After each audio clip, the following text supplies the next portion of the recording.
Buenos días, vamos con el surgimiento de la cultura burguesa, personas, hogares y ciudades en la España del siglo XIX de Jesús Cruz Valenciano.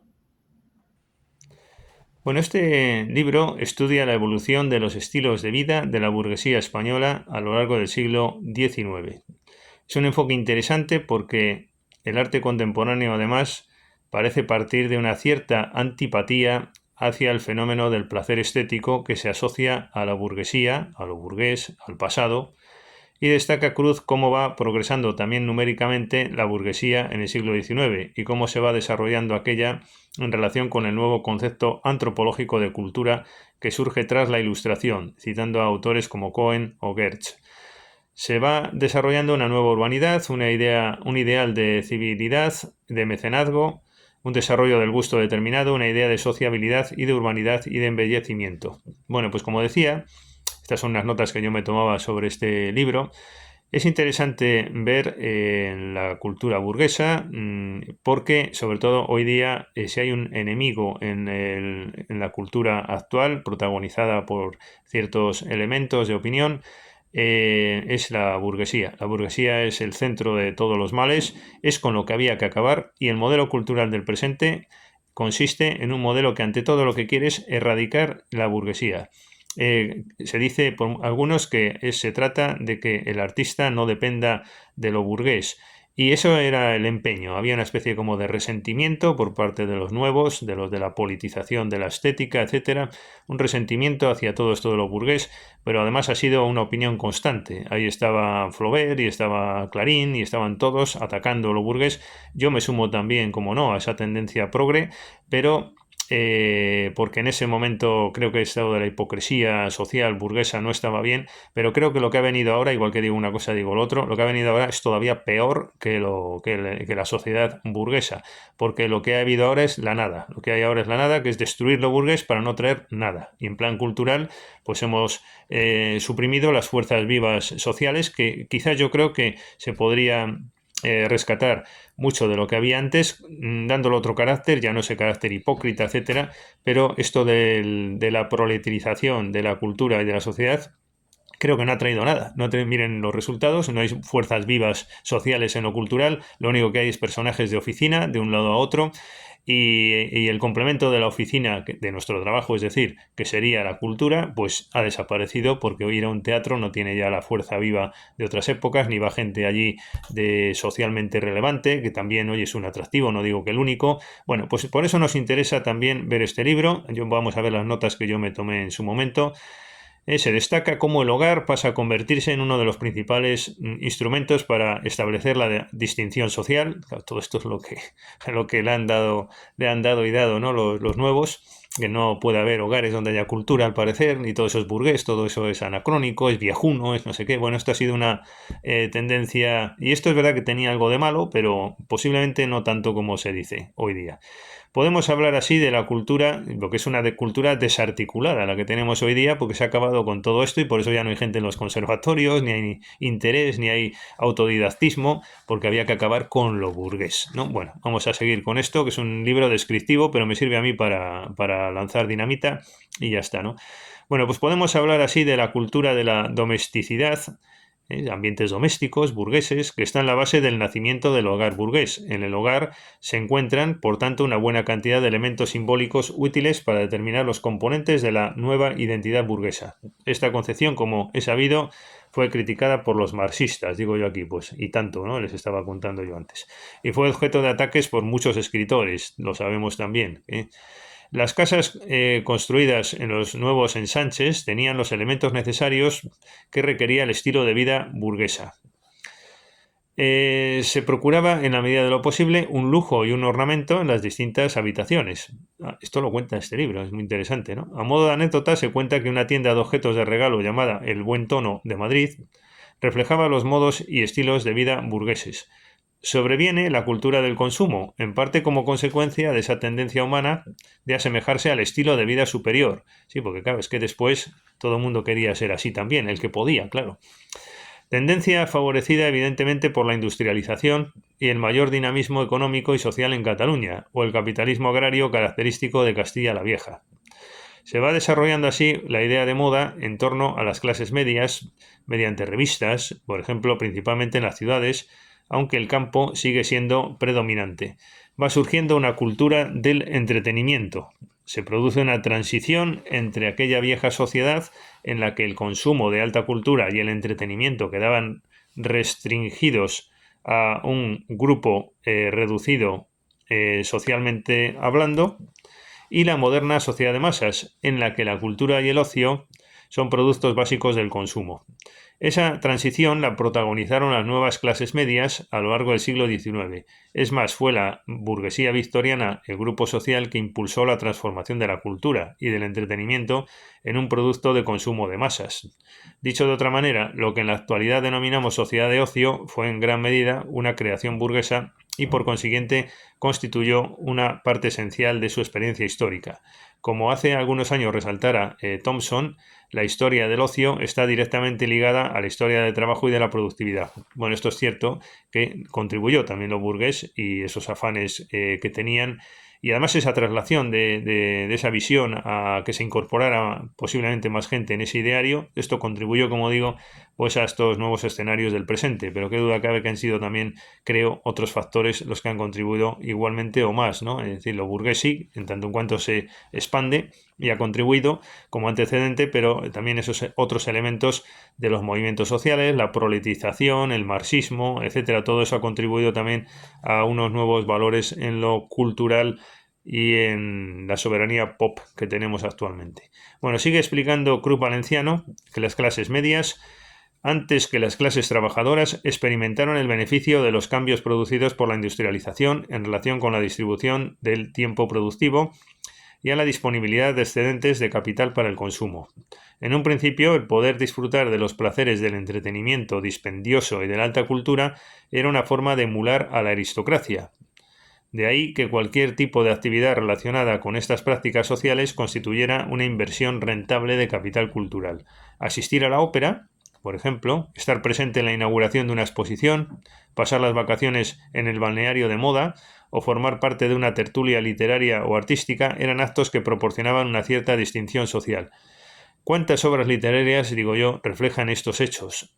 Pero a medida que la burguesía se fue haciendo más presente y más dominante, las referidas prácticas sociales, directamente relacionadas con la sociabilidad y el consumo, se fueron convirtiendo en un instrumento esencial para el modelado de las identidades burguesas. Además, su proliferación, se concibió como un signo de modernidad, de desarrollo, de avance civilizador. De ahí la atención que en el caso español le prestaron escritores, periodistas y políticos pretendiendo conducir a España por la senda de los países europeos más desarrollados, como por ejemplo la. Qué duda cabe que lo burgués, aparte de ser toda una época, ha contribuido a lo actual. No solo es proletario lo que tenemos, no solo es marxismo, etcétera. Yo creo que ha habido una mezcla, ¿no? Una mezcla, y desde luego que lo burgués ha contribuido, pero desde luego no desmerece la observación que decía al comienzo de ese ataque furibundo que ha habido hacia este tipo de actitudes burguesas que sin embargo han conseguido desarticular la cultura. Es decir, se ha desarticulado porque no tiene elemento, no es un elemento vital en nuestra sociedad, pero es verdad que lo que tenemos hoy día es un reflejo de estos desarticuladores de lo cultural, entendiendo por tal lo que había como fenómeno vivo burgués representativo del momento, pero bueno, en definitiva también hay que reconocer que es una mezcla lo que tenemos hoy día entre un fenómeno y el otro. En relación, por ejemplo, con la ópera, vamos al libro valenciano, y a lo largo del siglo XIX, los grupos dominantes consiguieron preservar su exclusivismo con dos tipos de acciones. En primer lugar, manteniendo altos los precios de acceso al espectáculo, tarea que se desarrolló de manera natural debido al alto coste que requiere su mantenimiento, y en segundo lugar, estableciendo una serie de normas e intervenciones que obstaculizaban el acceso de las clases populares. En los teatros de ópera, la realeza o el gobierno se reservaban amplio número de localidades que repartían a su albedrío. Las administraciones de los teatros mantuvieron políticas de venta que favorecían a los poderosos, palcos y butacas en propiedad, abonos a largo plazo, etc. Todo esto es muy criticable, desde luego, y tiene que haber una cultura para todo el mundo. Pero también es verdad que ya el hecho de que no vaya gente, pues personas políticamente relevantes a la ópera y que no se muestre ese interés, se ha desvitalizado la cultura en todo caso, y creo que este modelo social burgués pues no era positivo, pero tampoco lo es el de ahora, en tanto en cuanto se ha desvitalizado la cultura, eliminando el protagonismo social de la propia sociedad y de las mecenas y de gente que compraba con su poder adquisitivo cuadros, etcétera. Creo que el haber erradicado ese modelo burgués en esta segunda faceta, lo que ha traído pues es un modelo en que el único atractivo es que ciertas personas se coloquen en puestos de cultura y en instituciones, subiendo una bandera progresista o marxista camuflada o lo que sea, pero que es una pura habladuría porque su modelo de vida no difiere en nada de cualquier otro burgués del presente, ¿no? Bueno, esto hablaremos. Decíamos esto de cómo eran los teatros de la época, la Quimera, por ejemplo, de Emilia Pardo Bazán, describe cómo eran las óperas del momento y tanta literatura y películas, ¿verdad? Películas constantemente sobre esto. Se implantaron además normas muy estrictas, dice Valenciano, referidas a la etiqueta que se debía guardar en las representaciones, etc. En este contexto es claro que la democratización, en tanto en cuanto afecta a la generalización del acceso a la cultura, es todo un logro, digo yo, es lo que estaba diciendo. Con todo, la ópera se aburguesó. Es más, la ópera se convirtió en un espectáculo de sociabilidad imprescindible para la burguesía. La ópera se erigió en el espacio público más apropiado para la obtención del capital cultural y simbólico que muchos burgueses precisaban para obtener la distinción social. Bueno, ya sé que todo esto de la distinción social está muy mal, y ya sé que eso de que iba la gente a la ópera a mirarse ahí con las gafas unos a otros en vez de estar escuchando está muy mal. Pero ¿qué quieren que les diga? El caso es que dominaba el compositor, se conseguía que acudiera allí gente y había una ratio estética dominando y bueno, que acuda gente inculta de este tipo a la ópera. Bueno, el caso, pues mira, es un triunfo de lo estético, ¿qué quieren que digamos? Un triunfo de la ópera, un triunfo de lo musical y por supuesto que tiene que haber borregada acudiendo a los teatros y las óperas, pero es un elemento inevitable en el triunfo de la cultura. Si quitas todo esto, pues al final, bueno, si esa base de que todo el mundo acudiera a la ópera y fueran especialistas, Gustav Mahler o etcétera, pues yo también me apunto a ese modelo social, pero eso no es realizable. Pero entre lo de hoy, que es desvitalizado completamente, y a lo de antes, pues yo me quedo casi con lo de antes a lo actual. Sigue diciendo Valenciano que la ópera se erigió en el espacio público más apropiado para la obtención del capital cultural y simbólico que muchos burgueses precisaban para obtener la distinción social. El Palau o el Liceo de Barcelona se convirtieron finalmente en símbolos de la cultura burguesa. También se fija el autor en los jardines de recreo como espacios donde se propició la sociabilidad cívica, siendo obviamente un ejemplo el retiro. Los ateneos, los museos, las exposiciones, las tertulias de café y otros lugares similares. Nuevamente digo lo de siempre, pues sí, debía de ser muy feo ver esas damas que se paseaban por el retiro, no sé qué y tal, pero es que lo de ahora, pues que es la nada, pues prefiero casi lo de antes con sus defectos, que por lo menos había una cierta ratio cultural a pesar de que un componente de ese gran vino fuera uva mala, pero por lo menos había gran vino. Un símil improvisado que me parece oportuno. Bueno, en definitiva, los ateneos tenían un carácter fundamentalmente cultural, científico y académico. Los casinos eran agrupaciones de carácter recreativo, aunque también tenían contenidos culturales. Pues todo está muerto, como vemos, por ese empeño de los nuevos en lo antiburgués y tal, ¿no? Un empeño además totalizante, ¿no? Indiscutible, no se puede hablar de lo contrario. ¿Y qué es? Pues para ocupar puestos y imponer libros, colocar libros en las mejores editoriales, por cierto.